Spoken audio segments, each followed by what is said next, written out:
Hey everyone, welcome. Today we're diving headfirst into the opening chapters of the biblical book of Proverbs. This section isn't just a collection of wise sayings. It's really the grand entrance to the whole book, and it sets the stage for a huge, dramatic choice that really every single one of us has to make. Okay, so let's get right into it. When you think of Proverbs, you probably think of a bunch of short, clever sayings, right? But the book actually kicks off with this really compelling story. It frames life as one fundamental decision, a choice between two paths that could not be more different.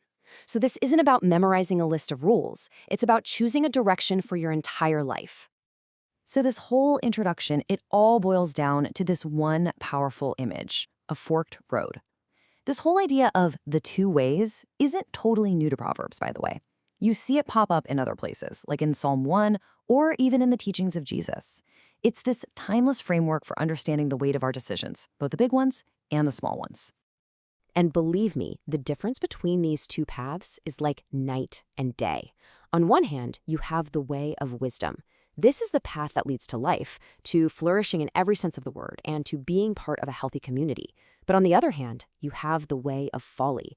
And that road? It's a dead end. It leads straight to destruction, to being alone, and ultimately to death. So the stakes here are, well, incredibly high. Now here's where it gets really interesting. You're not left standing alone at this crossroads, trying to figure it out. The book brings these concepts to life by personifying wisdom and folly as two women, two guides. And they are both actively calling out to you, trying to get you to follow them. It takes this abstract choice and makes it feel incredibly personal and dramatic. So first up, you hear the call from Lady Wisdom.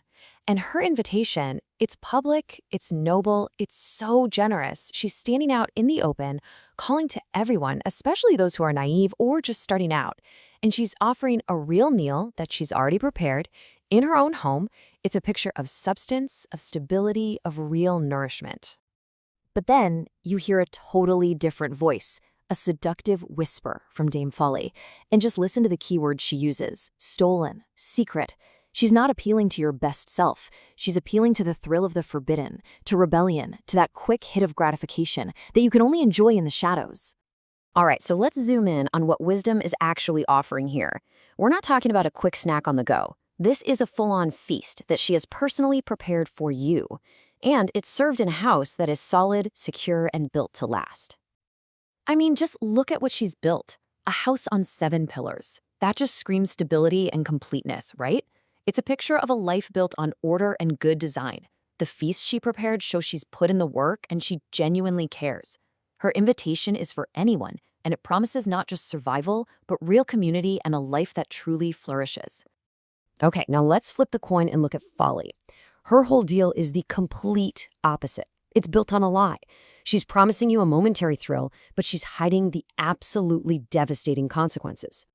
And when you put them side by side like this, it is just wow. Lady Wisdom has a real, solid home. Dame Folly is just sitting around in a doorway. Wisdom put in the effort to prepare an amazing feast. Folly is just idle, offering nothing of any real substance. But the outcome, that's what really hits you. Wisdom's path leads to life and understanding. Folly's house, it's secretly a trap, filled with her guests who are already dead in the chambers of death. Chilling.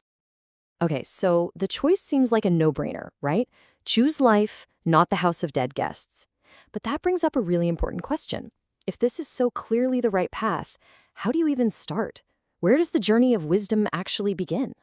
Well, the book is super clear on this. The starting point, the actual gate you have to walk through to get on the path of wisdom, it isn't some list of tasks you have to check off, or some complicated ritual. It all starts with a specific mindset, an attitude you have to adopt. And here it is, the fear of the Lord. Now, I know what you're thinking. That sounds scary, but it's not about being terrified of God. Think of it more as a profound respect, a deep sense of awe. It's a kind of humility that says, I am not God. I'm not the center of the universe. It's realizing that true knowledge starts when you acknowledge there's a source of reality and goodness and life that exists outside of yourself. And this next part is absolutely crucial to get. This journey is not about being perfect. It's not some kind of transactional deal where if you just do all the right things, you're guaranteed to have a perfect, easy life. That's not how it works. A lot of people get Proverbs wrong on this. They think it's a kind of get-rich-quick scheme. It's not. They think it's a guarantee that you'll never face hardship. Nope. And it is definitely not just another self-help book that promises automatic success if you just follow the steps. It's so much deeper than all of that. So, if it's not about those things, what is the goal? Well, the destination is a state the Hebrew Bible calls shalom. And that word means so much more than just peace. It's this beautiful, holistic sense of well-being, of everything being in harmony, with God, with other people, with the world itself. It's about complete flourishing.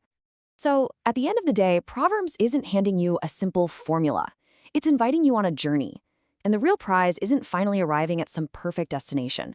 The real prize is who you become along the way, the lifelong adventure of growing in wisdom and building a character of integrity and goodness. And that's what makes this ancient text so relevant, right? Because we all stand at the same crossroads every single day in the big decisions and the small ones. So the question Proverbs leaves us with is a really personal one. With all the different voices shouting for your attention, which one are you tuning into? The open invitation to a life of substance, or that secret whisper promising a thrill that won't last?